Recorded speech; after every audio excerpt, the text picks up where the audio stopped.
إن الحمد لله والصلاة والسلام على رسول الله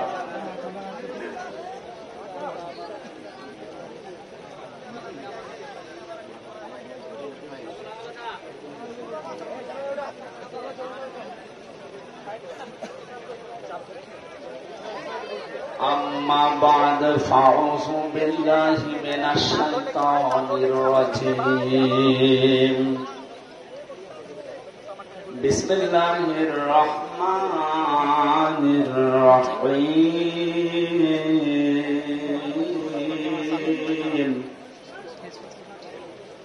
وكذلك أوحينا إليك قرآنا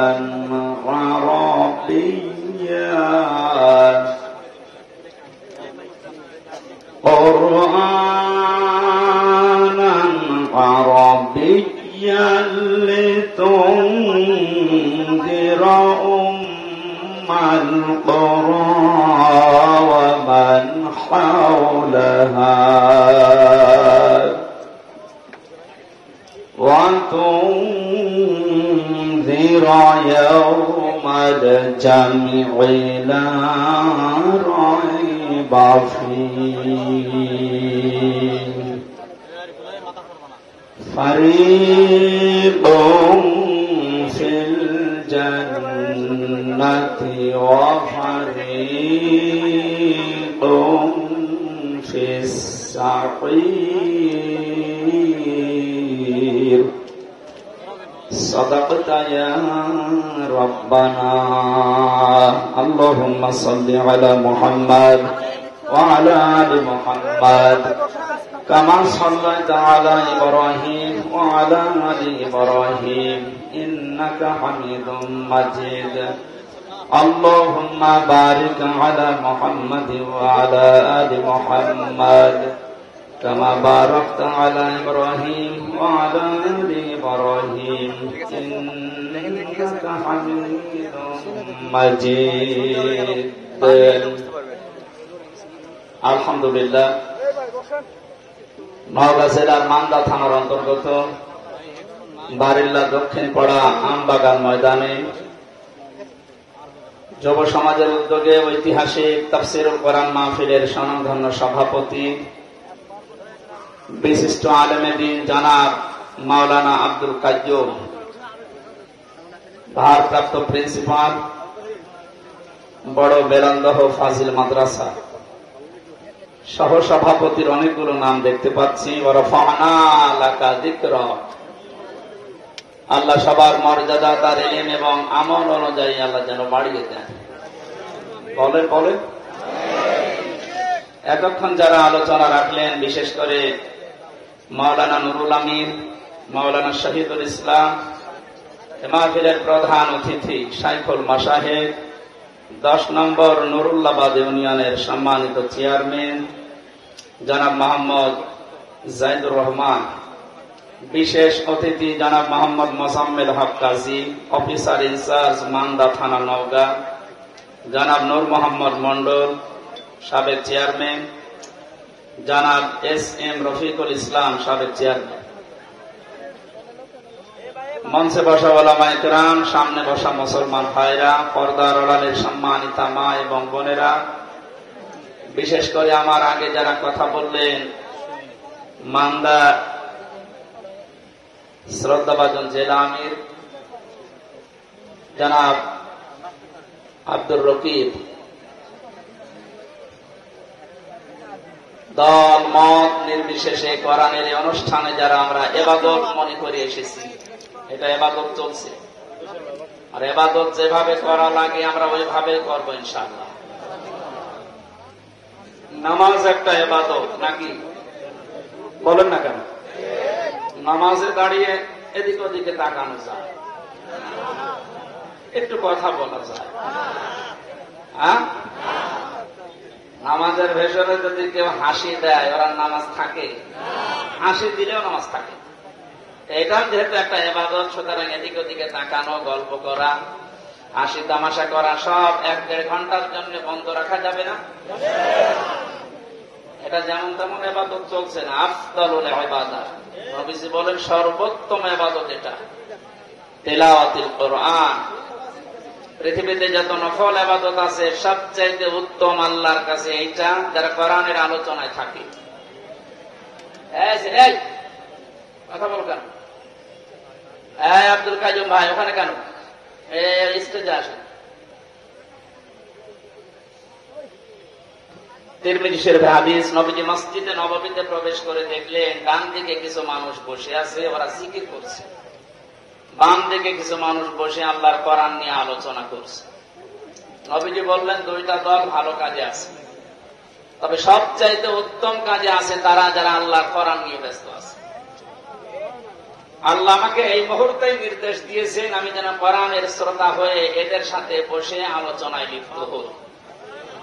আপনি টের পেয়ে পাইলেন কি বললাম? আমি বিশ্ব নবী যদি এখন জীবিত থাকতে আর মান্দার উপর দিয়ে যদি হেঁটে যেতেন, কোরআনের ইজ্জতে, হামজার ইজ্জতে না, কোরআনের ইজ্জতে নবীজি এখন এসে শ্রোতা হয়ে আমাদের সাথে আলোচনায় বসে যেতেন। এত বড় একটা দামি জায়গায় আপনি বসে গল্প করছেন, মানুষ চুপ করেন। কোরআনের এই অনুষ্ঠানে আমরা আসতে পেরে এটা নিয়ামত মনে করে আমরা শুকরিয়া আদায় করছি, আলহামদুলিল্লাহ। দরুদ আর সালাম পড়ছি আমাদের নবী মুহাম্মদুর রাসূলুল্লাহ সাল্লাল্লাহু আলাইহি ওয়াসাল্লামের প্রতি। যে সমস্ত বিষয়গুলো মানুষ পেলে নারাজ হয় কিন্তু আল্লাহ খুশি হয়, তার ভেতরে অন্যতম হচ্ছে কন্যা সন্তান, বৃষ্টি, মেহমান, অসুখ বিসুখ, এগুলো পেলে মানুষ নারাজ হয় স্বাভাবিকভাবে। তো আল্লাহ সবচেয়ে বেশি খুশি এই চারটা জিনিসের প্রতি। কন্যা সন্তান দিয়ে মানুষকে আল্লাহ নবীদের সাথে জান্নাতে রাখতে চায়। বিশ্ব নবী জানিয়েছে যার একটা, দুইটা, তিনটা কন্যা সন্তান হবে, ও যদি সঠিকভাবে এলেম শিক্ষা দিয়ে তার বিয়াত দিয়ে সৎ পাত্র দেখে পাত্রস্থ করতে পারে, এ পর্যন্ত দায়িত্ব শেষ। কিয়ামত পর্যন্ত ওই মা বাবা গার্জিয়ানের সাথে আল্লাহর রহমত থাকবে। আপনি টের পেলেন নবীজির কথা কত দূর গিয়েছে? শুধু দুনিয়ায় না, কিয়ামত পর্যন্ত থাকবে।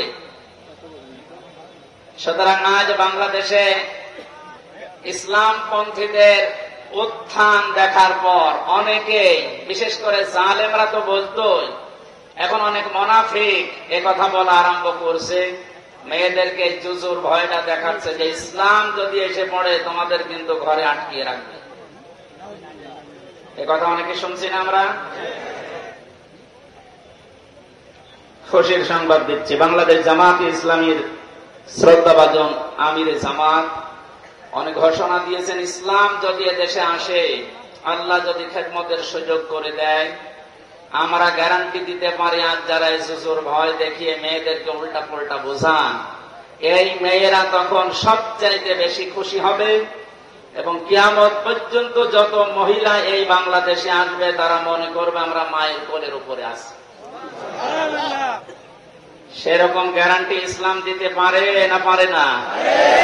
ছিল ইসলাম, এখনো ইসলামী আছে, কিয়ামত পর্যন্ত ও ইসলামী থাকবে।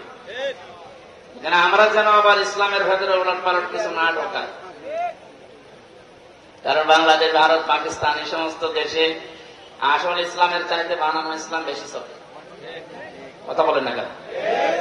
ওই সমস্ত ইসলাম বাদ দিয়ে আমরা যেটা আসল ইসলাম, ইসলাম আল্লাহর কাছে যেটা মনোনীত, ওইটা আমরা কায়েম করে প্রতিষ্ঠার মাধ্যমে যে বিজয় পেয়েছি এটা সর্বোচ্চ চূড়ায় পৌঁছিয়ে দিতে চায়।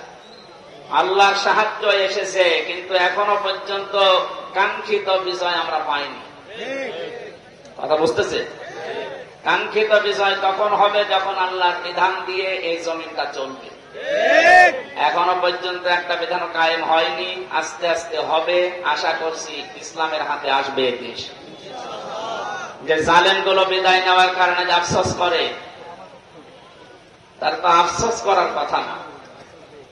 কোরআনে কারীম জানিয়েছে, ওয়ালা ইয়াহসাবান্নাল্লাযীনা কাফারু আন্নামা নুমলি লাহুম লিয়াখায়রুল লিআনফুসিহিম। হে নবী, কোরআনে কারীম থেকে আপনি ওই কাফেরদেরকে আপনি জানান। আর অনেক কাফেরেরা এই ধারণা করে যে আমাদেরকে আল্লাহ ক্ষমতার চেয়ারে রেখেছেন ভালোবেসে। না, আমি তাদেরকে এই চেয়ারে বসার পর এই যে জুলুম করার জন্য যে ছাড় দিয়ে দিয়েছি, ওরা ছাড় পেয়ে জুলুম করতে আছে। ইন্নামা নুমলি লাহুম লিয়াজদাদু ইসমা। ওদের চেয়ার দিয়েছিলাম, টাকা পয়সা দিয়েছিলাম, অর্থ সম্পদ, প্রভাব প্রতিপত্তি, বিত্ত বৈভব, এগুলো দিয়েছি এই জন্য যেন ওদের পাপের মার্জা পুরাপুরি হয়ে যায়। পাপের মার্জা দেখলাম যখন পুরাপুরি হয়ে গেল, 5 মিনিট সময় দিয়েছিল যে একটা বক্তব্য লিখে যায় জাতির জন্য, আল্লাহ সে সময়ও দেয়নি। কারণ ইসমা পাপ পরিপূর্ণ হয়ে গেছে। আপনি দেখবেন কি তাদের জন্য অপমানজনক শাস্তি আমি আল্লাহ রেডি করে রেখেছি। সুতরাং ক্ষমতা পেয়ে যারা, চেয়ার পেয়ে, টাকা পয়সা পেয়ে যারা মনে করেছেন আল্লাহ আমাদেরকে ভালোবেসে দিয়েছে, ভালোবেসে দেয়নি। আপনার পাপ যেন পরিপূর্ণ রূপে পূর্ণ হয়ে যায়, এই জন্য আল্লাহ এই সুযোগটা দিয়েছিলেন। আর আপনি সুযোগকে একেবারে 100 ভাগ কাজে লাগিয়েছেন। এমন কোন হীন অপরাধ নেই যাই 15 বছরে হয়নি।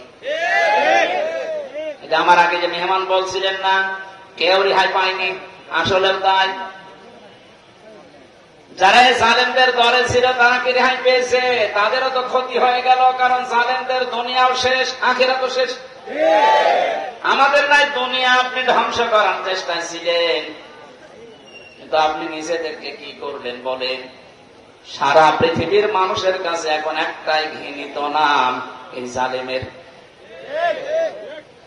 এত নিকৃষ্ট কাজ মানুষ করতে পারে আয়না ঘরের নাম নিয়ে, আমি নিজে না থাকলে বুঝতাম না। উপদেষ্টা আসিফ মাহমুদ কয়েকদিন আগে ঘোষণা দিয়েছে, আয়না ঘর বাংলাদেশে যত জায়গায় আছে একটাও যেন ভেঙে ফেলা না হয়।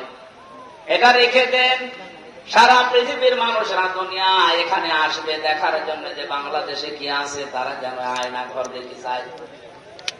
কিয়ামত পর্যন্ত পৃথিবীর মানুষেরা জানবে যে বাংলাদেশেও একজন জালেম ছিল। ওরা মনে করেছিল আল্লাহ আমাদের ভালোবেসে দিয়েছে। সূরা আলে ইমরান 4 নম্বর পারার 12 নম্বর পৃষ্ঠা 7 নম্বর লাইনে আয়াতটি আছে। কাফেররা ধারণা করে যে আল্লাহ আমাদেরকে ভালোবেসে এগুলো সব দিয়ে দিতেছে। আমি যখন প্রথম গ্রেফতার হই 11 সালে, ওসি সাহেব আমার থানায় নিয়ে বলছে, হুজুর ক্ষমতার মালিক কে? আল্লাহ। আল্লাহ ক্ষমতার মালিক। সূরা আলে ইমরানের 26 নম্বর আয়াত পড়ে ব্যাখ্যা করেন। কি ব্যাখ্যা করব? উনি নিজে দেখলাম পড়লো, আলিল্লাহুম্মা মালিকাল মুলকি তুতিল মুলকা মান তাশা ওয়া তুইজ্জু মান তাশা ওয়া তুযিল্লু মান তাশা। আল্লাহ পাক বলেন, নবী আপনি বলেন ক্ষমতার মালিক আমি আল্লাহ, যাকে ইচ্ছা দেয়, যাকে ইচ্ছা ওখান থেকে নামিয়ে দেয়। এখন যিনি আছেন তাকে তো আল্লাহ ভালোবেসে দিয়েছে। আপনারা লাফালাফি করেন কেন? কথা তো ঠিকই, আল্লাহ তো দিয়েছে তারে, কারণ উনি যারা ইচ্ছা তারে দেয়, যারা ইচ্ছা নামিয়ে দেয়। কথা বলো কি কি কারণ? আর এখানে দাঁড়িয়ে কি দেখেন কেন? আর এখানে বসে না, বাড়ি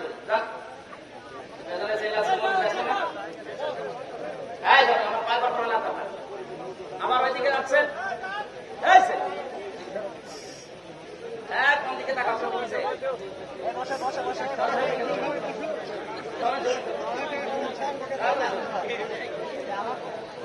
মাই গলা থাকলে যেন বসে থাকে।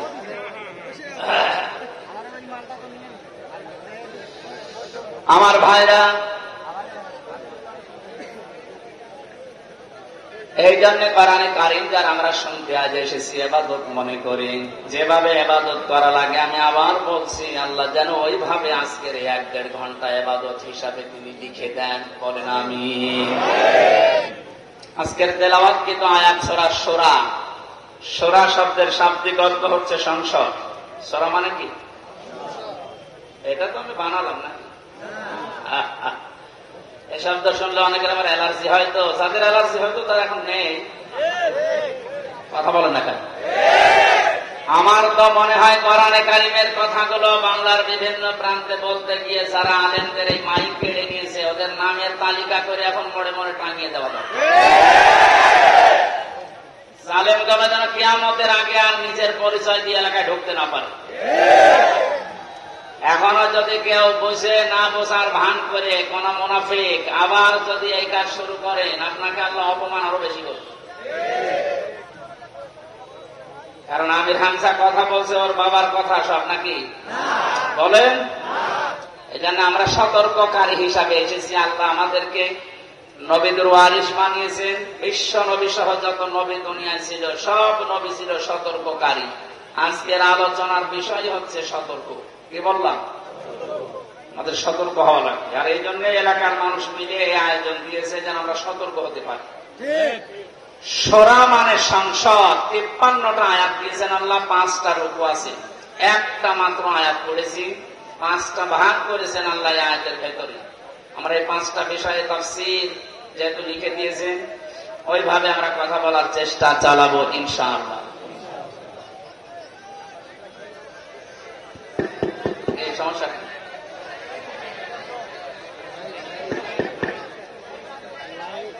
লাইট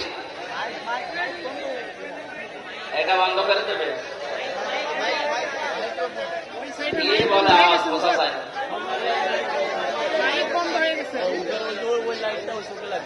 ওইটা এগুলাই মাগরিবের পর থেকে জ্বলছিল, এখন দেখেননি? কার মোবাইলের লাইট?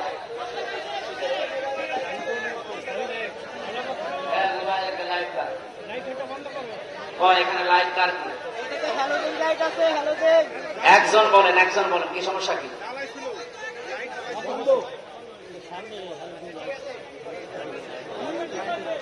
সামনের হাসান লাইট ধরে আছে এই কারণে। তো এতক্ষণ ছিল না তোরা?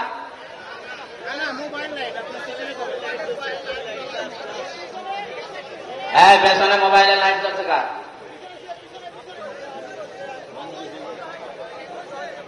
সুবহানাল্লাহ, আলহামদুলিল্লাহ, লা ইলাহা ইল্লাল্লাহ, সুবহানাল্লাহ।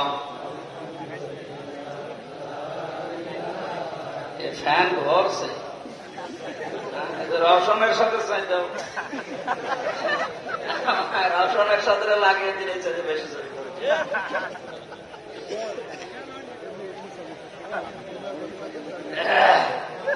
সুবহানাল্লাহ, আলহামদুলিল্লাহ, লা ইলাহা ইল্লাল্লাহ, সুবহানাল্লাহ, আলহামদুলিল্লাহ, লা ইলাহা ইল্লাল্লাহ, লা ইলাহা ইল্লাল্লাহ, মুহাম্মাদুর রাসূলুল্লাহ।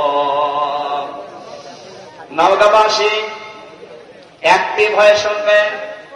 কোরআনে কারীম আল্লাহ এমন ভাবে সাজিয়েছেন, এটা হেদায়েত দেওয়ার একচ্ছত্র মালিক আল্লাহর হাতে দিয়ে দিয়েছেন।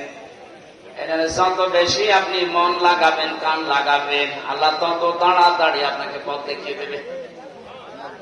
বিশ্বাস করতে পারেন 100 ভাগ কোরআনের কোন সতর্কবাণী শোনার পরে যদি কারো মনের পরিবর্তন না হয়, সে যেন বিশ্বাস করে নেয় যে তার কপালে আর হেদায়েত নেই। কথা বুঝতেছে? আল্লাহ পাক বলেন, ওয়াকাযালিকা আওহাইনা ইলাইকা কুরআনান আরাবিয়্যান লিতুনযিরা উম্মাল কুরা ওয়া মান হাওলাহা। এসে চুয়াডাঙ্গার এমপি ছিল মাওলানা হাবিবুর রহমান, মাঝে মাঝে বলতেছে আমি ওয়াজ করে করবো কি, এত ওয়াজ করে এক বেদের মেয়ে জোসনা এসে আমার বান্দার সব ভাঙি ফেলে। আমি একটু আটসাট করে গুছিয়ে নেবো, এক কথা বলি আমার লাইন দিয়ে দিতেছে। এটা চোখ থাকা যাচ্ছে না ঘন্টা খানে।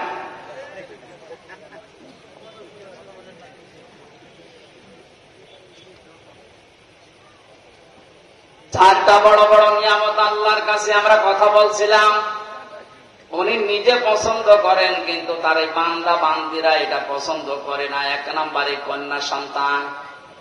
সুতরাং মেয়েদেরকে যে জুজুর ভয় দেখানো হচ্ছে, বিশ্বনবী ওই ভয়টা 1500 বছর আগে কাটিয়ে গিয়েছেন। কথা বলেন না? আপনারা সব করতে পারবেন, শুধু পর্দা এইটা মেনটেন করে আপনি সব করতে পারবেন, কোনো নিষেধ নেই আপনার। সুতরাং ডান বলেন বাম বলেন, নাস্তিক বলেন আর যাই বলেন, যারা উল্টা পাল্টা ভয় দেখাচ্ছে, এগুলো তাদের নিজেদের স্বার্থে। আল্লাহ আমাদেরকে বোঝার তৌফিক দিন, বলেন আমিন। 2 নম্বরে মেহমান। মেহমান যে ধরনের হোক, নবীজি বলেন কেউ যদি আল্লাহ এবং কিয়ামতে জবাব দিতে হবে এই বিশ্বাস করে, সে যেন অবশ্যই মেহমানের সম্মান করে। কারণ মেহমান যখন আপনার বাড়িতে আসবে, সে তার নিজের খাবার নিয়ে আসবে, আপনি শুধু আপ্যায়ন করার কারণে পুরাটা সাদগা দেওয়ার সওয়াব পাবেন। 3 নম্বরে বৃষ্টি, এটা মাঝে মাঝে আমাদের উপরে হচ্ছে, এটা আল্লাহর রহমত। 4 নম্বরে রোগ ব্যাধি। 4 নম্বর কি? রোগ ব্যাধি আল্লাহ এই কারণে দেন, বান্দার চলতে ফিরতে উঠতে বসতে যে সমস্ত অপরাধ গুলো হয়, আল্লাহর কাছে যাওয়ার আগ পর্যন্ত যেন আপনি একেবারে পুত পবিত্র হয়ে যেতে পারেন। এই জন্য রোগ শোক দিয়ে আল্লাহ মাঝে মাঝে আপনাকে পুত পবিত্র করে নিয়ে যেতে চান। যেন রোগ শোক হলে আপনি ভেঙে পড়বেন না, আল্লাহর উপরে রাগ বাড়াবেন না, এটা আপনার গুনাহ মাফের কারণ। নবীজি বলেন যদি পায়ে কাঁটাও ফোটে, জ্বর হয়, তাও মনে করবো আমার একটা গুনাহ মাফ হয়ে গেল। বলেন সুবহানাল্লাহ। ওয়ামা আসাবাকুম মিন মুসিবাতিন ফাবিমা কাসাবাত আইদিয়াহুম ওয়া ইয়াফু আন কাসীর। সূরা সূরার ভেতরে আছে, আল্লাহ জানিয়েছেন যে সমস্ত বিপদ আপদ গুলো তোমাদের উপর আমি মাঝে মাঝে পাঠাই, একটা ইচ্ছা করে পাঠাতে চাই না। তোমরা যে অপরাধ গুলো করো, এই অপরাধের শাস্তির কারণে কিছু কিছু মাঝে পাঠায়। সব অপরাধের শাস্তি যদি দুনিয়ায় দিয়ে দিতাম, শ্বাস করার সময় পেতে না। এই জন্য রোগ শোক হলে ভেঙে পড়বেন না। কিছু মানুষের অভিযোগ হয়ে যায় আল্লাহর উপরে, আল্লাহ তুমি আমার এই শুধু দেখো, পাশের বাড়িতে কেউ দেখে না। আরে ভাই, আপনার রোগ দিয়েছে যে কোনো একটা অপরাধ মুক্ত করার জন্য, যে কোনো একটা গুনাহ মাফ করার জন্য, নয়তো কঠিন ময়দানে গিয়ে আপনি ধরা খান, এটা আল্লাহ চাই না। এই জন্য এই রোগটা দিয়েছে। সহ্য করে গেলে, ধৈর্য ধারণ করলে 2টা সওয়াব পাওয়া যাবে। জোরে বলুন সুবহানাল্লাহ। আমরা যা আয়াত পড়েছি এবার ব্যাখ্যায় যাচ্ছি সরাসরি। ওয়াকাযালিকা আওহাইনা ইলাইকা, এইভাবে করে আমি আপনার প্রতি ওহী নাযিল করেছি। এইভাবে, কোন ভাবে? তাফসীরে ফি জিলালিল কোরআনে লিখেছে, মুফাসসির বলেন এইভাবে মানে এর আগে আল্লাহ বহু নবীকে আল্লাহ ওহী দিয়েছিলেন, ঠিক এইভাবে। আমরা জানি 104খানা কিতাব আল্লাহ দুনিয়ায় দিয়েছেন, তার ভেতরে বড় বড় 4টা, 100টা সহিফা। নবীদের উপর আল্লাহ কম বেশি যেগুলো দিয়েছিলেন, এই 104খানা কিতাব, 3খানা কিতাবে আল্লাহ যা দিয়েছেন সবগুলো সামারাইজ করে আমার আল্লাহ কোরআনে কারিমে ঢুকিয়ে দিয়েছেন। আর ওহির এই ধারাবাহিকতা, নবীদেরকে আমার আল্লাহ পাঠিয়েছেন। নবী হওয়ার জন্য যতগুলো যোগ্যতা লাগে, তার ভেতরে 1 নম্বরে নবীরা ওহী পাবে। দুনিয়ার অন্য কেউ ওহী পাবে না, শুধু নবীরা ওহী পাবে। কারা? বলেন বলেন। এখান থেকে কয়েকটা শিক্ষা আছে, আমি সামনে আসছি। আল্লাহ পাক নবীদেরকে ওহী দিয়েছিলেন পূর্ণাঙ্গ শরীয়ত নাযিল করার জন্য। সর্বপ্রথম যে নবীকে ওহী দিয়েছিলেন হযরতে নূহ আলাইহিস সালাম, একেবারে সর্বশেষ কমপ্লিট করার জন্য কোনদিন আর কিছু লাগবে না। যাকে তিনি ওহী দিয়েছেন তার নাম মুহাম্মাদুর রাসূলুল্লাহ। আল্লাহ পাক তাকে ওহী দিয়ে সর্বশেষ জানিয়ে দিয়েছেন, আল ইয়াউমা আকমালতু লাকুম দীনাকুম। হে নবী, আজকের এই দিনে আমার যে জীবন ব্যবস্থা, দিন ইসলাম এটা আমি পরিপূর্ণ করে দিলাম আপনাদের জন্য। আমার যত নিয়ামত ছিল সব আপনাদের জন্য আমি পরিপূর্ণ করে দিলাম, এবং শুধু ইসলামকে পরিপূর্ণ করে শেষ করে দিলাম না, ওয়ারাদিতু লাকুমুল ইসলামা দীনা, ইসলাম জীবন ব্যবস্থা এটা আমি আল্লাহ নিজে আপনাকে দিয়ে রাজি হয়ে গেলাম। জোরে বলো সুবহানাল্লাহ। এখানে যারা আছি আমরা অধিকাংশ যেহেতু মুসলিম, সুসংবাদ গ্রহণ করেন। আল্লাহ শুধু ইসলাম দিয়ে শেষ করে দেয়নি, আল্লাহ বলেন আমি ইসলামের উপরে শুধুমাত্র কেবলমাত্র একমাত্র রাজি আছি। তাহলে এই আয়াত দ্বারা বোঝা যায় দুনিয়ায় প্রায় 4,500 ধর্ম, এখন কোন ধর্মের মানুষের উপরে আল্লাহ রাজি নেই। কথা বলেন, কোন ধর্মের মানুষের উপরে আল্লাহ রাজি নেই। এমনকি তাদের ধর্মীয় অনুষ্ঠানের দ্বারা যদি আল্লাহকে খুশি করতে কেউ চায়, ওমাইয়াবতাগি গায়রাল ইসলামি দীনান ফালাই ইউকবালা মিন। সূরা আলে ইমরানের 85 নম্বর আয়াতের প্রথম অংশে আছে, ইসলাম বাদ দিয়ে দুনিয়ার যে কোনো নিয়ম দিয়ে যদি কেউ আল্লাহকে রাজি করতে চায়, ওর জীবনের কোন ইবাদত বন্দেগী আল্লাহর কাছে কবুল হচ্ছে না, হবে না। ইকবাল এটা মোজারে, বর্তমান ভবিষ্যৎ, প্রেজেন্ট ফিউচার। আরবি গ্রামার অনুযায়ী মোজারের আগে লাং শব্দ আসলে অর্থ হয় পশ্চিমকালেও হবে না। গ্যারান্টি দিচ্ছে কে? আরো জোরে বলেন। যেহেতু সতর্ক আজকের আলোচনা, সতর্ক করছি তামাম দুনিয়ার মানুষদেরকে। আমি বহু ইহুদির সাথে মিশে দেখেছি বিভিন্ন দেশে, যে আমি খ্রিস্টানের সাথে মিশেছি, যারা সত্যি ধর্ম পালন করে চলে। কোরআনের আয়াতে যে দুইটা পড়লাম, সূরা মায়েদা এবং সূরা আলে ইমরান, আর একটা আছে 19 নম্বর আয়াত সূরা ইমরানের, ইন্নাদ-দীনা ইনদাল্লাহিল ইসলাম, অবশ্যই আমি আল্লাহর কাছে মনোনীত একটাই জীবন ব্যবস্থা, ধর্ম, তার নাম ইসলাম। তার নাম কি? ইসলাম। লক্ষ্য করেন শব্দের দিকে, দ্বীনের আগে আলিফ লাম আছে। আরবি গ্রামার অনুযায়ী আলিফ লাম 4 ভাবে ব্যবহার হয়। এখানে যেটা আছে একেবারে নির্দিষ্ট করার জন্য যে আলিফ লামটা, রব্বুল আলামিন জানাতে চেয়েছেন পৃথিবীর মানুষেরা অবশ্যই আমি আল্লাহর কাছে একটাই মাত্র জীবন ব্যবস্থা, ধর্ম পছন্দনীয়, গ্রহণীয়, সেটার নাম ইসলাম। ওই সমস্ত মানুষগুলো ধর্ম এত কঠিন ভাবে মেনে চলে। ইহুদিদের সাথে যখন আমি গাড়িতে যেতাম দেখেছি এত খাস পর্দা করে চলে, ওদের স্ত্রীদেরকে শুধু চোখ দেখা যায়, হাত মোজা পা মোজা পর্যন্ত পরা। খ্রিস্টানের সাথেও মিশে দেখেছি যারা সত্যি ধর্ম মেনে চলে, অ্যাক্টিভ।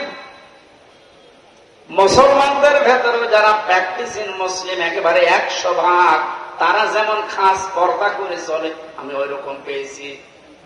কিন্তু ওদের ওই ধর্মের দ্বারা, ওদের ওই জীবন ব্যবস্থার দ্বারা আল্লাহকে রাজি করা সম্ভব না, কারণ ওগুলোর উপরে আল্লাহ রাজি নেই।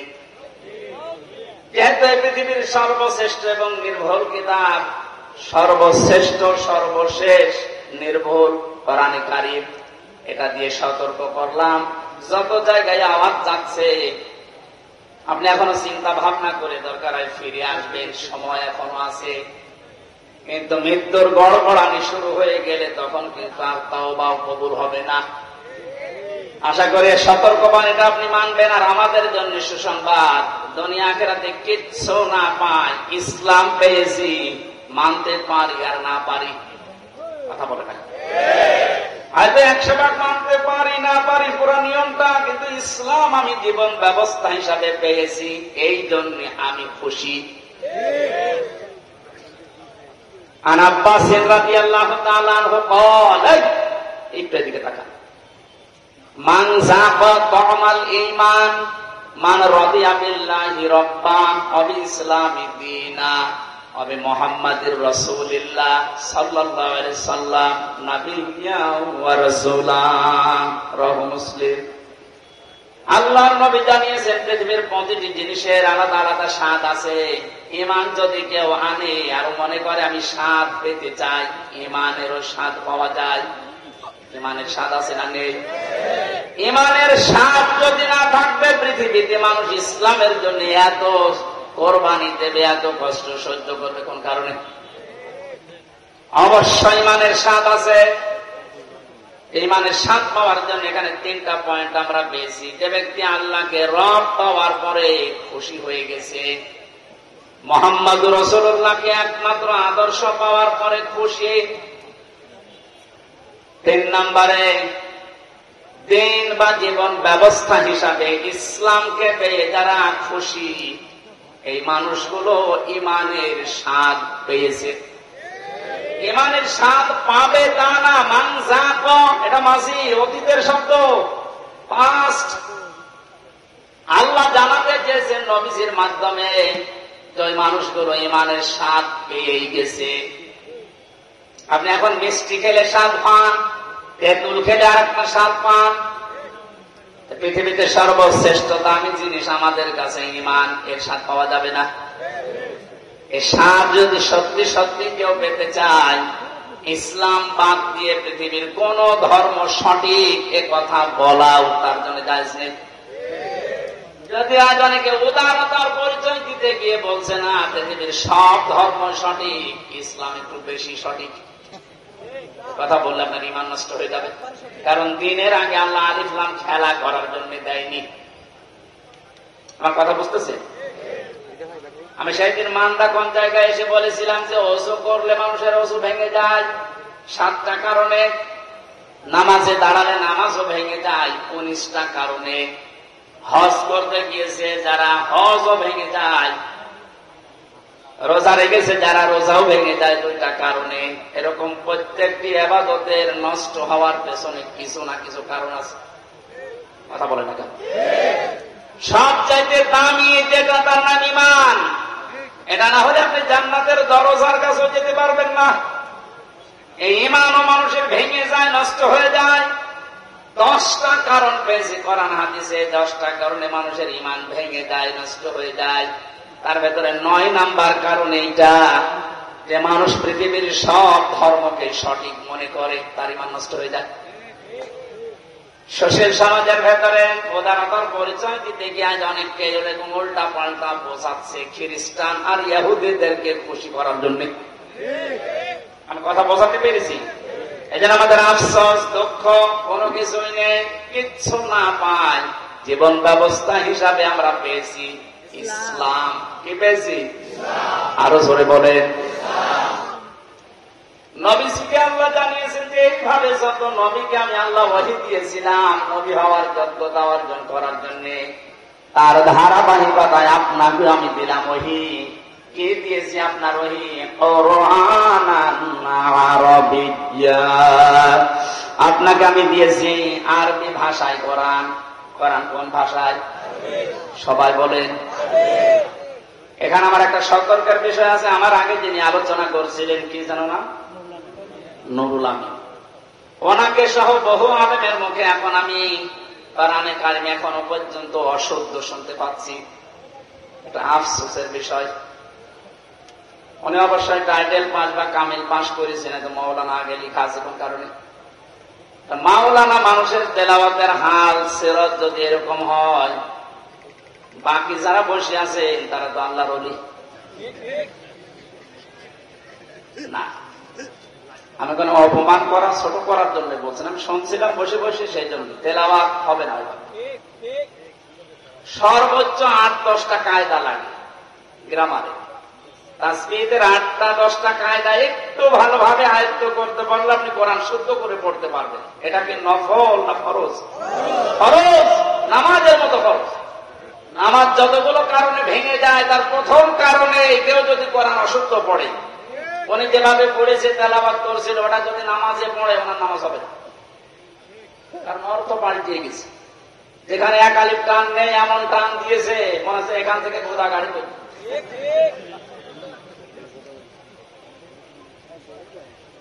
এখানে আশা করছি কোরআনে কারিম এলাকায় যারা পড়ায়, মাদ্রাসা এবং এতিমখানা মসজিদ যেখানে আছে এই সমস্ত জায়গাগুলো আরো ওপেন করে। এখন যেহেতু জালেমের আর কোনো আনাগোনা নেই, হ্যাঁ এরপরেও কিছু জালেম মুনাফিকের সুরত নিয়ে এখনো পর্যন্ত বিভিন্ন দৃষ্টিকে বাধা দিচ্ছে। সাফ কথা শোনেন, যারা কোরআনে কারিম পড়া বোঝা, কোরআনে কারিমকে প্রচার করা প্রতিষ্ঠা করায় বাধা দেয়, এরা টাটকা নির্ভেজাল কাফের। এরা যদি মারা যায়, কোরআন বাধা দিয়েছে, কোরআন প্রচারে প্রসারে প্রতিষ্ঠায় শিক্ষায়, এ মানুষগুলো মারা গেলে ওর জানাজার দরকার নেই, কবরে দেওয়ার দরকার নেই। আজকে যদিও আমার একজন দায়িত্বশীল বলছে যে এত কড়া করে বলা ঠিক না, মানুষের অন্তরে দুঃখ লাগে। আল্লাহ যদি এ ফর্সে বলে, আমি এ ফর্স থামাবো কি করে? আল্লাহ মনে হয় বলেনি, আমি মনে হয় বানালাম। সারা বাকারার ভেতরে আছে অমান আসলামু মিম্মান মানা মাসাজিদাল্লাহ।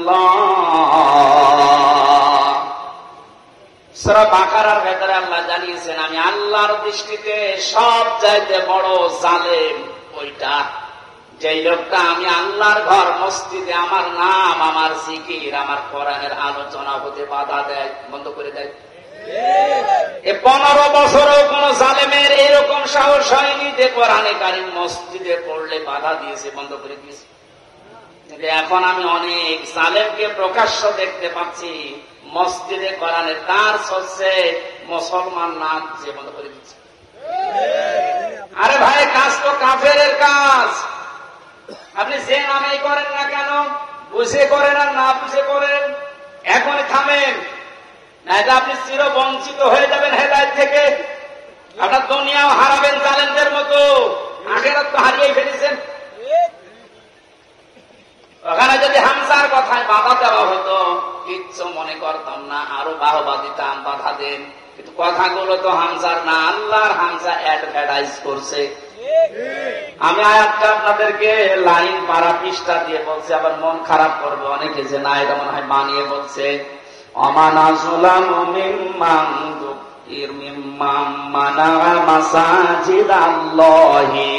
একটা একটা করে অর্থ বলছি। ওয়া মানে এবং, মান মানে যে ব্যক্তি, আসলাম ইসমে তাফসীর, এটা সুপারলেটিভ ডিগ্রি, এর চাইতে বড় শব্দ আর ভয়ঙ্কর শব্দ কোরআনে নেই। আল্লাহ বলেন সবচাইতে বড় জালেম ওই লোকটা, ইংরেজিতে যেমন গুড, বেস্ট, বেটার বলে, এটা সেটা, এর চাইতে বড় কিছু হয় না আরবি ভাষায়। আল্লাহ এত বড় শব্দ ইউজ করার পরে বলেন, আমার দৃষ্টিতে বড় জালেমকে আপনি দেখতে চান, ওই লোকটা মিম্মান মানা, যে লোকটা বাধা দেয়, নিষেধ করে, প্রতিবন্ধকতা সৃষ্টি করে, মাসাজিদাল্লাহি, আল্লাহর মসজিদে। মসজিদ কার? বলেন বলেন, আল্লাহর মসজিদে বাধা দেয়, প্রতিবন্ধকতা সৃষ্টি করে। কি করতে? সেখানে আল্লাহর নাম উচ্চারণ হবে, আল্লাহর জিকির হবে, আল্লাহর কোরআনের কথা হবে। এগুলো যারা বন্ধ করে দেয়, বাধা দেয়, এবং এগুলোকে ধ্বংস করার জন্য চেষ্টা চালায়, যেন আল্লাহর কোরআনের কথা এখানে হতে না পারে, কোরআন প্রচার প্রসার প্রতিষ্ঠার কথা এখানে বাধা দেয়। এগুলো আল্লাহর দৃষ্টিতে সব চাইতে বড় জালেম।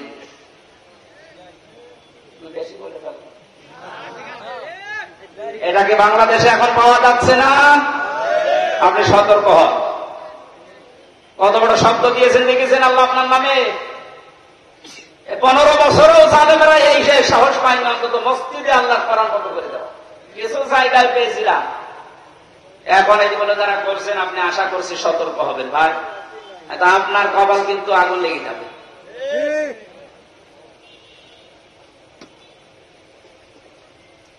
এই আয়াতের ভেতরে পেয়েছিলাম কোরআনান আরাবিয়্যা, কোরআনে কারিম আপনার প্রতি আমি দিয়েছি ইংরেজি ভাষায়। কি বলেন না কেন? কেন আরবি ভাষায় দিলাম?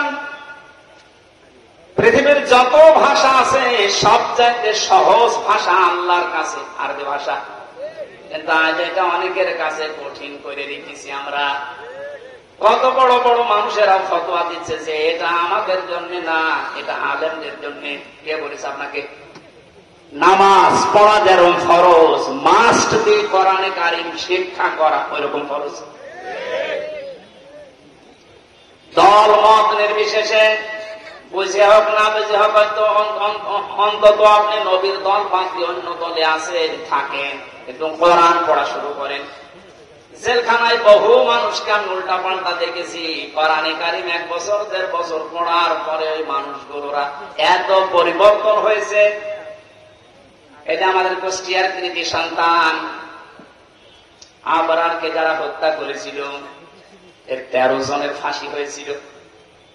এর ভেতরে 4 জনকে মাওলানা জসিমউদ্দিন রহমানী সাহেব নিচে বসে বসে হাফেজে কোরআন বানিয়ে দিয়েছে। এতে পড়া কোরআন শরীফ তাদের মুখস্থ হয়ে গেছে। শুধু মুখস্থ না, এরা অনেক অর্থ পর্যন্ত এখন বুঝতেছে, কারণ আরবি গ্রামার ওর ভেতরে পড়ায় আলেমদের কাছে। ওরা সে পর্যায়ে এখন আছে, এখন অনুশোচনা করে, অনুতপ্ত হয় যে আমরা জালেমদের কথা মতো ভুল করে ফেলেছি। সত্যিই যদি ওরা কোনদিন আসতে পারে বাইরে, আপনি ওদেরকে কোরআন মেরে কোরআনের কাছ থেকে সরাতে পারবেন না। এখন আহ্বান জানাচ্ছে আপনি আরবি ভাষাটা শেখেন। ওয়ালাকাদ ইয়াসসারনাল কুরআনা লিযিকরি ফাহাল মিন মুদ্দাকির। 4 বার আল্লাহ একটা কোরআনে 1 সূরার ভেতরে দিয়েছেন। আমি কোরআন সহজ করে দিয়েছি তোমাদের জন্য। এরপরও এখান থেকে শিক্ষা করা, উপদেশ নেওয়ার মতো কেউ পাবো না। কে বলছে? এখানে যেখানে আছেন আগে কোরআনের কাছে আসেন, এইটা শেখেন। আপনাকে আমি আমার বাবার দিকে ডাকছি না, ডাকছি আমার আল্লাহর কোরআন শিক্ষার জন্য। এই দুনিয়াতে যেহেতু কোরআনে কারিম দিয়ে সতর্ক করার জন্য নবীদের প্রতি আল্লাহ ওহী করেছেন সতর্ক বাণী হিসাবে। প্রথম সতর্কের ভেতরে বেশি লিতুনদিরা উম্মাল কুরা ওয়া মান হাওলাহা। একটু খেয়াল করে শুনবেন। আল্লাহ পাক বলেন, এই আরবি ভাষায় কোরআনে কারিম আপনার প্রতি আমি ওহী করলাম কেন জানেন? আপনি এ দ্বারা এই যে উম্মুল কুরা, যেটা শহরের মা, তার মানে মক্কা শরীফ, এই মক্কার লোকদেরকে আপনি সতর্ক করবেন। এতটুকু যদি আল্লাহ পাক বলে শেষ করে দিতেন, এই আয়াতটা আমি পড়তাম না। পরের শব্দটাই সমস্যা হয়ে গেছে আমাদের জন্য। আল্লাহ পাক বলেন উম্মাল কুরা ওয়া মান হাওলাহা। শুধু মক্কা নগরী না, এর আশপাশে যত জায়গা আছে, তাফসীরে মুফাসসিরিন ইকরাম লিখেছেন আশপাশ মানে তামাম দুনিয়া। তার মানে কোরআনের সতর্ক বাণী চলবে শুধু মক্কা আর মদিনায়? বলেন বলেন। আমান হাওলাহা, সারা দুনিয়ায়, সারা দুনিয়ার জন্য এই কোরআন। যেহেতু এখানে নাযিল হয়নি, তারপরও হাওলাহার ভেতরে বাংলাদেশও আছে। এই জন্য আপনাকে আমি কোরআন দিয়ে আজকে সতর্ক করবো কয়েকটা, যেগুলো আমরা পাবো সামনে। কোরআনে কারিম দিয়ে সতর্ক করার পরেও যদি কোনো মানুষের, যে আগে বললাম যে পরিবর্তন আসছে না, আপনি মেনে নিতে পারেন, বিশ্বাস করতে পারেন যে আল্লাহকে আপনাকে আল্লাহ জাহান্নামেই দেবে।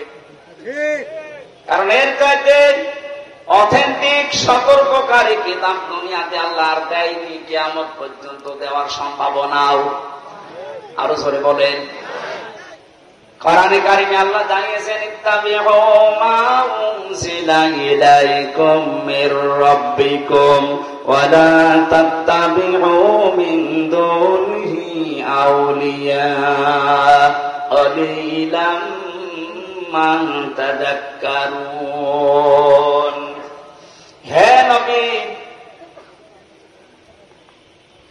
সবাইকে বলেন তারা যেন সবাই আঁকড়িয়ে ধরে, ইত্তেবা করে, অনুসরণ করে যেটা আপনার প্রতি আমি আল্লাহ নাযিল করলাম, তার নাম বলেন বলেন আরো জোরে।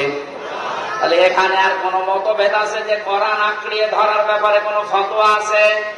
কোন মতভেদ, মত পার্থক্য অন্য বিষয়ে থাকতে পারে, কোরআনের ব্যাপারে আমাদের সব এক হওয়া লাগবে। এই নির্দেশ আল্লাহর। আল্লাহ পরবর্তীতে বলেন আমালা তাত্তাবিউ, অনুসরণ করবা না, মিন দুনিহি আউলিয়া, কোন ওলির। শাব্দিক অর্থ শোনার পরে মনে হচ্ছে আল্লাহ তার ওলিদের বিরুদ্ধে। আপনি বলেন শাব্দিক অর্থ যেটা করলাম আল্লাহ ওলিদের বিরুদ্ধে মনে হচ্ছে। অলা তাত্তাবিউ, কেউ অনুসরণ করবো না, মিন দুনিহি আউলিয়া, ওলির বহু বচন আউলিয়া, কোন ওলির অনুসরণ দরকার নেই। শাব্দিক অর্থ শোনার পরে কিন্তু মনে হচ্ছে যে আল্লাহ মনে হয় তার ওলিদের বিরুদ্ধে। তাফসিরে আমি যতগুলো মিলিয়েছি আয়াতের সাথে, সব মুফাসসির এভাবেই লিখেছেন। আল্লাহ পাক ভালোভাবে জানেন দুনিয়াতে এমন সময় আসবে যে সময় আমার অনেক বান্দা বান্দি আবেগে আল্লাহর চাইতে ওদের আব্বাকে বড় মনে করবে। সে সময় আসতে এখনো দেরি আছে, কথা বলে না, সে সময় পার হয়ে গেছে। আল্লাহর চাইতে আব্বাকে এত বড় মনে করেছিল, আল্লাহর ঘোষণা ওর পছন্দ হয়নি। আল্লাহর ঘোষণা ছিল কি? মিল্লাতা আবিকুম ইব্রাহিম, তোদের হাতে জাতির পিতা ইব্রাহিম। এটা কোরআনের আয়াত না? এই কথা বলে না কেন? এটা পুরা উল্টিয়ে জাতির পিতা ইব্রাহিম আমরা মানি না, আমার পিতা ইব্রাহিম, আমার পিতা জাতির পিতা। আল্লাহ ওটা দাঁড় করাতে দিয়েছে, কথা বলে না কেন? শুধু হেলিকপ্টারে উঠতে দেরি। আমি তো দেখতাম সময় ছাদের উপরে দিকে দেখছিলাম, একজন আমারে বলছে কিছুক্ষণ পরে সেনাবাহিনী বসেছে, ঘোষণা আসবে। তারপর ওই সময় গুলি চলছিল, 14 জন আমার সামনেই মারা গেছে 5 তারিখে। দেড়টার পরেই কিছুক্ষণ পরে 2টায় উনি ভাষণ দেবে, হইল না 3টায় দেবে, হইল না 4টায় দেবে সেনাবাহিনীর প্রধান। এ পর্যন্ত আসতে আসতে আর মাত্র 1 ঘন্টা। 4টার পরে ভাষণ শুনে 5টার আগে শুনছি কুষ্টিয়ায় বাবা আর নেই। যে কয়টা বাবা যেখানে ছিল সে ছবি আকারে হোক আর পাথর দিয়ে হোক একেবারে গুড়িয়ে দিয়েছে। কোন বাবার অনুসরণ যেন না করা হয়, এই জন্য আল্লাহ কোরআনে কারিমে সতর্ক বাণী দিচ্ছেন। এই সতর্ক যারা মানে নাই, কত কিছু নষ্ট করলেন বলেন। আপনার বিবেকের কাছে কি হয়েছে? এত কোটি কোটি টাকা খরচ করে আপনি এটা করলেন, স্থায়ী তো হইল না। ঘন্টা ব্যাপী সময় লাগে না, যে যেটা দিয়ে পেরেছে ভেঙেছে। অনেকে ভাঙতে না পারলে পোশাক করছে। আমি কাবা শরীফে যখন তাওয়াফ করছিলাম, ওপরে ওঠার পরে আমার পেটে হঠাৎ ব্যথা। এক পুলিশকে জিজ্ঞাসা করলাম, ভাই এতক্ষণ তো ভালোই ছিলাম, 7 চক্কর দিলাম, কিছু হইল না, এই কোন জায়গায় আসলাম, পেটে ব্যথা করছে। পুলিশ আমারে বলছে, ইয়া হাজিউল হজ্জা তাই না বিলা দোকান। ও হাজিবার দেশ কোথায়? যে তুমি বাংলাদেশ। বাংলাদেশ থেকে এসেছি। ওনার ভাষা দিয়ে আমারে বলছে, আপনি জানেন না এটা কোন জায়গা? না তো। আবু জেহেলের বাড়ি। আপনি এখনো পায়খানা না করে দাঁড়িয়ে আছেন, তাড়াতাড়ি করে। সত্যি কথা বলছি, পায়খানা করে দিকে আমার পেটের ব্যথা ভালো হয়ে গেছে। আল্লাহ আমাকে যেন জানাতে চাচ্ছিল, হামজা ওই সময় 3.5 লাখ টাকা লাগবে 16 সালে। এত টাকা খরচ করে আসলে আরো শয়তানের মুখে পায়খানা না করে চলে যাবা, তাড়াতাড়ি করো। পেটের ব্যথা দিয়েছিল কে? কথা বলে না কেন? এত দামি জায়গা কাবার পাশে। আমার মনে হয় কাবা শরীফ থেকে আবু জেহেলের বাড়ি কাছে, এরপরে নবীর বাড়ি, তাই না? কাবার পাশে যে জায়গা, তার দাম বেশি না কম? বেশি। মানে আপনি এখন 1 কাঠা কিনে দেখেন তো, এত দামি জায়গা। আল্লাহর কোরআনের বিরুদ্ধে যাওয়ার কারণে, কোরআনের বিরুদ্ধে অবস্থান নেওয়ার কারণে ওর বাড়ি যদি পায়খানা হতে পারে, এদেশে যারা জালেম, কোরআনের বিরুদ্ধে যারা অবস্থান নিয়ে আল্লাহর বর্ণিত ইব্রাহিম বাদ দিয়ে অন্য কাউকে যারা বসাতে চেয়েছিল, আমার তো মনে হয় ওই বাড়ি ঘরগুলো এখন বিশ্ব আন্তর্জাতিক টয়লেট বানানো দরকার। মানুষ যেন ওখানে যে পেটে ব্যথা উঠলে কাম সারতে পারে। কারণ জায়গাগুলো অভিশপ্ত, জালেমরা যেখানে থাকে এই জায়গাটা হয়ে যায় অভিশপ্ত। আমরা মিনা থেকে মুজদালিফায় যাওয়ার আগে দেখেছি বারবার যারা পেছনে থাকে বলে এখান থেকে দৌড়ান। কেন? কারণ এটা জায়গাটা গজবের জায়গা। গজবের কিছু জায়গা আছে যেখানে জালেমেরা বসবাস করে, জায়গাটাই আল্লাহ গজবের জায়গা বানিয়ে দেয়। আর আমার তো মনে হচ্ছে এই দেশটায় যারা জুলুম করেছে 1734 জন মানুষ ছিল মেন দায়িত্বে, এদের অধিকাংশ বসবাসের জায়গাগুলো এখন গজবের জায়গা।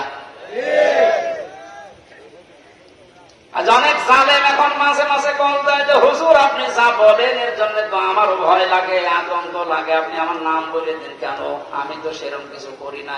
কিচ্ছু করেন না, আপনি নিজেই বলতেন যে হুজুর আপনার দোষ নেই, আমি জানি যে জানেন আপনি, আপনাকে একটু যদি সাহায্য করতেন, উপরে যে কয়টা ছাড় আছে আপনার যদি বলতেন যে কিচ্ছু জানেন এ বিষয়ে, আমার তো দায়িত্ব দিয়েছেন রিমান্ডের, কিছু পাইনি, কি করব, একটু একটু নরমাল করে দেয়, তাহলে আমার 3 বছর থাকা লাগে না?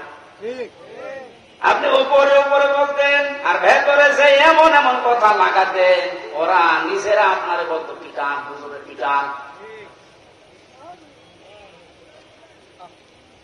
আমি নাম আর নেই না, নামও নিচ্ছি না, কিন্তু আপনি যা করেছেন বিবেকের কাছে আপনি জিজ্ঞাসা করেন, আপনি ক্ষমাতে পারবেন না? কোরআনে কারীম দিয়ে সতর্ক করা দরকার, শুধু মক্কা মদিনা না, তামাম পৃথিবী। এজন্য আলেম যারা দাবি করে, নবীর ওয়ারিস যারা, এই দাবিদার মানুষগুলোর উচিত পেছনের দিকে না তাকিয়ে কোরআন দিয়ে তামাম দুনিয়া চষে বেড়ানো। আল্লাহ এই দায়িত্ব এখন আলেমদেরকে, এই ছোট্ট গোলাম হামজাকেও দিয়েছে। আমি যেন ইখলাসের সাথে পরিপূর্ণভাবে পালন করার চেষ্টা করতে পারি, বলেন আমিন। আল্লাহ রাব্বুল আলামিনের পরে জানিয়েছেন ওয়াতুনদিরা ইয়াউমাল জামিঈ লা রাইবা ফীহি ফারীকুন ফিল জান্নাতি ওয়া ফারীকুন ফিস সাঈর। এখানে দুইটা তথ্য আছে। এতদিন একটা ভ্রান্ত ধারণা ছিলেন, আশা করছি ওটা মিটবে, বিশেষ করে আলেমরা। আপনারা আছেন তো? অতন্তির ভয় দেখা, ইয়াউমাল জামিঈ লা রাইবা ফীহি, ওই দিন সম্পর্কে ভয় দেখাও মানুষদেরকে, যেই দিনের কোনো সন্দেহ নেই। আর আমরা সবাই এখন থেকে জানছি ওই দিনের নাম কিয়ামতের দিন। কোন দিন? এমন একটা ভয়াবহ আল্লাহ পাক তৈরি করেছেন কিয়ামতের এই দিনটাকে। রব্বুল আলামিন বলেন ওয়ালা ইয়াসআলু হামীমুন হামীমা। সেই দিন বন্ধু বন্ধুর সামনে প্রশ্ন করবে, ইউবাসসারুনাহুম, তাদেরকে যখন দৃষ্টিগোচর করা হবে এর সামনে উঠে, এই সামনাসামনি যখন মানুষ আসবে, লাউ ইয়াফতাদি মিন আযাবি ইয়াউমিদিন বিবানি, আল্লাহর কাছে নিজের সন্তান পর্যন্ত দিয়ে বলবে, আল্লাহ এটা আমি দিয়ে দিলাম, আমারই মুক্তি দাও, এটা মুক্তিপণ। এটা কি? জেলখানায় থাকাকালীন সাবজেক্টটা আমাকে পড়িয়েছিল এটিএম আসার সাহেব, উনি এখনো ভেতরে আছে। আমার একবার ডাক দিয়ে বলছে, হামজা তুমি তো বিভিন্ন বই পড়ো, বাইরে তো যাবা চলে, এক কাজ করো, প্রোডাক্টিভ মুসলিম আমার কাছে আছে, এই জেলার আর সোবার হিন্দু আসলে বই কেড়ে নিয়ে চলে যায়, তোমার দ্বারা যেহেতু প্রচার হবে জাতির ভেতরে, বইটা নিয়ে যাও, এই যে এই চ্যাপ্টার গুলো পড়ে মানুষকে শোনাবা, তার ভেতরে মুক্তিপণ এটা ছিল। ওটা যখন পড়ছিলাম আমার মনে হচ্ছে কিয়ামত আমার সামনে আল্লাহ তুলে ধরেছে। আমি দেখে দেখে বলছি কোরআনে কারীম, আল্লাহ রাব্বুল আলামিন বলেন লাউ ইয়াফতাদি মিন আযাবি লাউ ইয়াবাদুল মুজরিমু লাউ ইয়াফতাদি মিন আযাবি ইয়াউমিদিন বিবানি। এটা কিয়ামতের সতর্কবাণী আল্লাহ শোনাতে বললেন কেন? কারণ এই ময়দানে মুক্তিপণ হিসাবে মানুষ তার সন্তানকে দিতে চাইবে। আয়াতটা পড়ার পরে আমার ওই ছোট মেয়েটার কথা মনে হচ্ছিল, পরে আমি 7-8 মাস রেখে এসেছিলাম, এখন বয়স প্রায় 4 বছর। মাঝে মাঝে ওর কথা মনে হতো, আমি যেহেতু যোগাযোগ বিচ্ছিন্ন ছিলাম, ভেতরে কোনো যোগাযোগ ছিল না। ফাঁসির কন্ডেম সেলের ভেতরে 24 ঘন্টা তালা লাগানো, এদিকে 2.5 হাত, এদিকে 3.5 হাত, 24 ঘন্টা মনে হতো চিন্তা, কবরে বসে আছি। যখন এই বইটা পেয়ে আয়াতটা মিলাচ্ছিলাম, আল্লাহ কিয়ামতে কি এমন তৈরি করবা যে আমার ওই ফাঁড়ি হাঁকেও তোমারে আমার দিয়ে দেওয়া লাগবে, যে আল্লাহ মুক্তিপণ দিলাম, না এটা আমার বিশ্বাস হচ্ছে না। কি এমন সালসালা অবস্থা পয়দা হবে আপনি নিজের সাথে এবার মিলান তো, যে আমার মতো হামজা, আমার সবচেয়ে প্রিয় যেটা আল্লাহ রসুলের পরে আমার মা বাবার চাইতেও আমার কাছে প্রিয় এ ফারিহা, ওরে পর্যন্ত বলা লাগবে আল্লাহ একেও দিয়ে দিলাম, তুমি আমারে বাঁচাও। আল্লাহ এতটুকু শেষ করেননি। আপনি কথা শুনতে যেমন সহজ মনে হচ্ছে, বাস্তবে কি প্র্যাকটিক্যাল লাইফে এত সহজ হবে এটা? সব চাইতে আমি বললাম আল্লাহ রসুলের পরে আমি পৃথিবীতে সব চাইতে বেশি ভালোবাসি আমার ছোট মেয়েটাকে।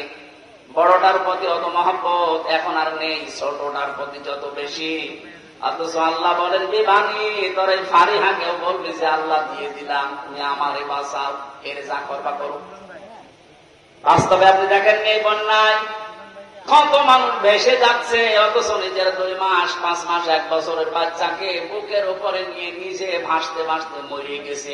বাচ্চা বেশি আছে, এই কথা বলছেন এখানে। এত বড় কঠিন বন্যায় নিজের জীবন দিয়ে দিল, তাও বাচ্চাকে বাঁচিয়ে রেখেছে তক্তা হয়ে। আর আল্লাহ বলেন না, এমন অবস্থা করব তোর ওই ফারিহাকে বলবে আল্লাহ তুমি তাড়াতাড়ি এনে নাও, আমারে বাঁচাও।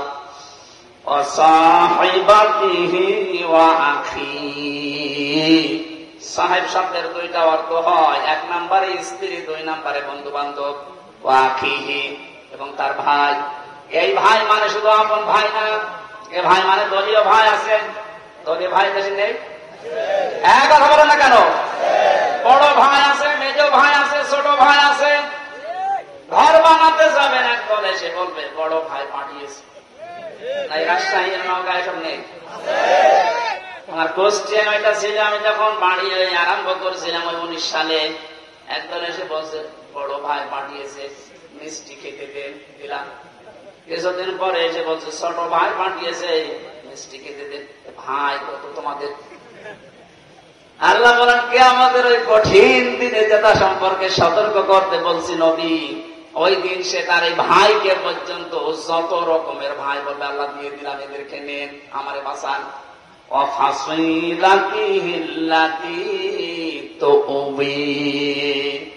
তার নিজের জ্ঞাতি গোষ্ঠী, দলীয় লোক সব দিতে চাইবে। আজ বাংলাদেশের এই ছোট্ট বিপদে অনেকেই দেখেন মুখ খুলে সব দিতে রাজি হয়ে যাচ্ছে। কালকে একজনকে শুধু টিম দেয়নি, শুধু টিম দেখিয়েছে, তাইও বলছে আমার যা আছে সব নিয়ে যান, টিম দেবেন না।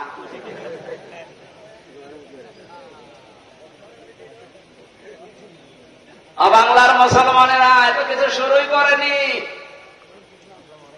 আপনি এতটুকুতে উল্টা পাল্টা মন্তব্য করছেন, এতটুকুতে আপনার মায়া উতলিয়ে পড়ে। ব্যারিস্টার আরমানের স্ত্রীর কাছে আপনি দাঁড়ান তো, কি জবাব দিতে পারেন দেখি? পারবেন? পারবেন না। আর শশীর সমাজের নামে আপনি এত বড় বড় কথা, এত সুন্দর কথা বের হচ্ছে মুখে। যেদিন আমার মাথায় দড়ি দিয়ে, পায়ে ডান্ডা বেড়ি লাগিয়ে, হাতের ভেতরে হ্যান্ডকাপ দিয়ে, কালো কাপড় দিয়ে চোখ বেঁধে টেনে নিয়ে যাচ্ছিল গরুর মতো, কোথায় ছিলেন আপনি সেদিন? ভণ্ডামি করার জায়গা পান না। মানবতার প্রকাশ্য শত্রু যেই কয়েকজন এখন উল্টা পাল্টা কাজের কারণে জনগণের রসানলে পড়ছে, আপনি কি মনে করছেন এগুলো আল্লাহর ওলি? এই ইনুর দ্বারা, এই মেননের দ্বারা, কালামানিকের দ্বারা, বিশেষ করে শিক্ষা ব্যবস্থা ধ্বংসের পেছনে এই দীপমণি এবং এই নওফেলের দ্বারা যত ক্ষতি হয়েছে, এ জাতি কোনোদিনও ক্ষতি পোষাতে পারবে না। আপনি দেখেছিলেন কত নিচে নেমেছে শিক্ষা ব্যবস্থা, একেবারে নিচে নেমে গেছে এই মুসলমানের দেশ। 96% মুসলমান আমরা, অথচ ইসলাম ধর্ম পড়াচ্ছে দেখলাম একজন হিন্দু। কোথায় নেমেছেন আপনি? এরপর আপনার মায়া লাগে, টুকরা টুকরা করলো গায়ে ঝাল মেটে না। কারণ আমারে শুধু ধ্বংস করেন, আমার পুরা প্রজন্ম ধ্বংস করে দিয়েছে। আল্লাহ দয়া করে হাত দিয়ে বাঁচিয়েছে, নয়তো আমরা ধ্বংস তো হয়ে গিয়েছিলাম। 96% মুসলমানের দেশে যদি একটা হিন্দু ইসলাম ধর্ম বই পড়ায়, কোথায় আছে আপনি শিক্ষা ব্যবস্থা বলেন?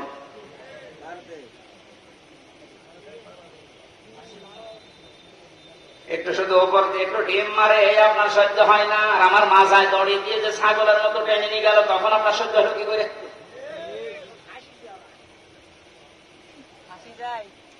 রব্বুল আলামিন বলেন এই যে যত জ্ঞাতি গোষ্ঠী ছিল, দলের লোক ছিল, এ সব কিছুকে বলবে আল্লাহ দিয়ে দিলাম, নেন আমারে আপনি মুক্তি দেন।